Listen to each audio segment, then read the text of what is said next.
Selamat pagi saudara-saudari kasih Kristus. Mari kita mengawali hari baru dengan mendengarkan firman Tuhan yang diambil dari Injil Markus bab 1 ayat 29 sampai dengan 39.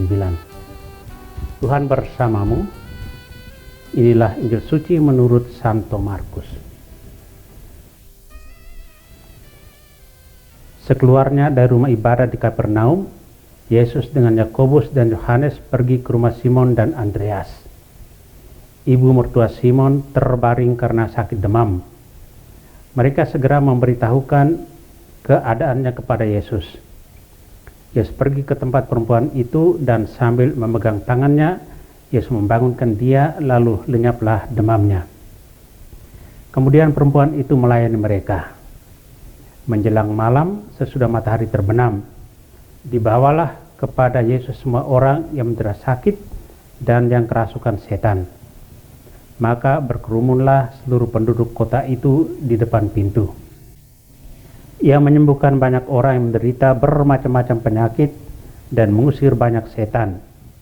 Ia tidak memperbolehkan setan-setan itu berbicara, sebab mereka mengenal dia.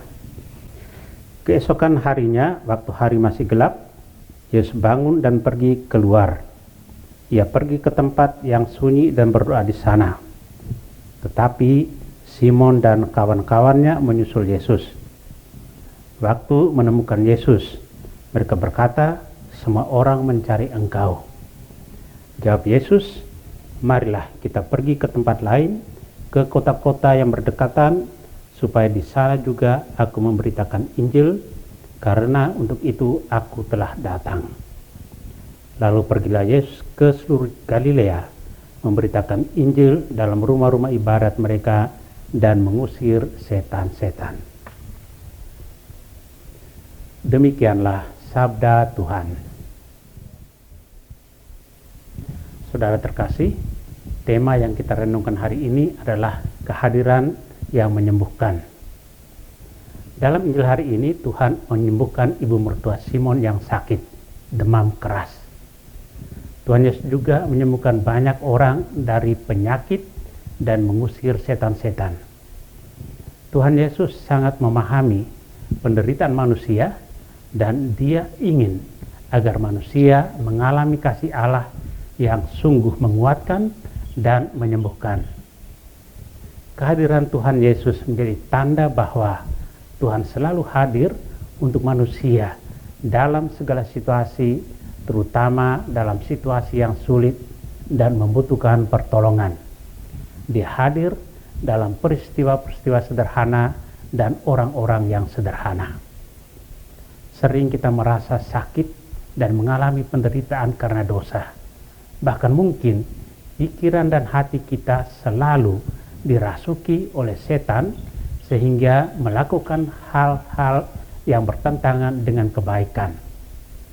Dalam iman kita percaya bahwa hanya ada satu pribadi yang bisa memberikan pertolongan, yakni Yesus. Hanya Yesus yang bisa menyelesaikan semua itu dengan sempurna. Ia ingin agar kita mengalami kesembuhan, pembebasan, dan keselamatan, sebab untuk itulah Ia datang ke dunia.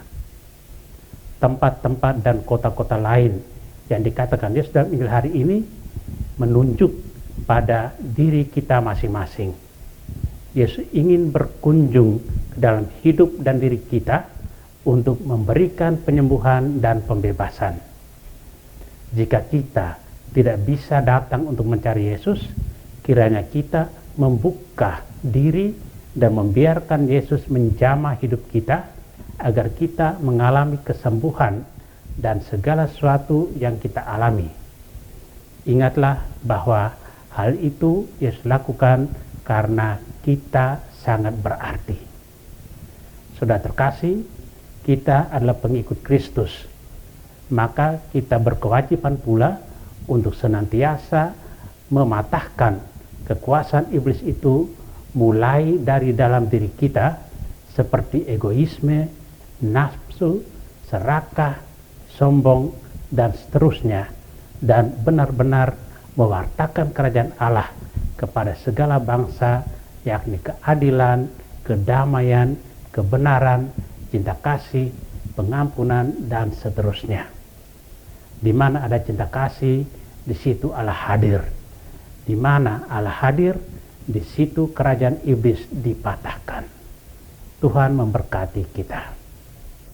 Amin. Marilah kita berdoa. Tuhan, pagi ini kembali kami naikkan syukur dan permohonan. Terima kasih sudah menjaga kami saat tidur maupun bangun. Terima kasih untuk udara sejuk dan segar pagi ini. Bukalah mata hati kami, mampukan kami memandang kemurahan dan karya-Mu, serta memuji dan memuliakan-Mu melalui pekerjaan dan pelayanan kami hari ini. Bimbinglah kami selalu untuk menyadari kesalahan kami dan bertobat, sehingga kami sungguh rendah hati, mau membuka hati dan siap menerima rahmat-Mu yang tinggal dalam hati kami. Kristus terang dunia, berkatilah keluarga kami, jadikanlah kami alat kasih-Mu dan pantaskanlah kami menjadi hamba-Mu yang setia. Amin. Tuhan bersamamu. Semoga kita sekalian, orang-orang yang terkasih dan doakan, seluruh aktivitas kita hari ini dilindungi, dibimbing, dan diberkati oleh Allah yang Maha Kuasa, Bapa dan Putra dan Roh Kudus. Amin.